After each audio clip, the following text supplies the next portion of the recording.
விரல் மாறனைந்து மலர்வாடி சிந்த மிதவானில் இந்துவையில் காய மிதவாடை வந்து தழல் போல ஒன்ற வினை மாதர் தந்தம் வசை கூற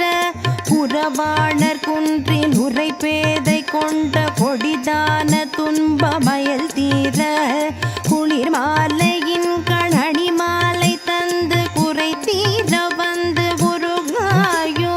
மரிமானுகந்த இறையோன் மகிழ்ந்து வழிபாடு தந்த மதியாள மலை மாவு சிந்த அலைவேலையஞ்ச வடிவேலெறிந்த அரிதீரா அறிவாலறிந்து நிருதாளிரைஞ்சு மடியாரிடைஞ்சல் களைவோனே அழகான செம்பொன் மயில் மேல் அமர்ந்து அலைவ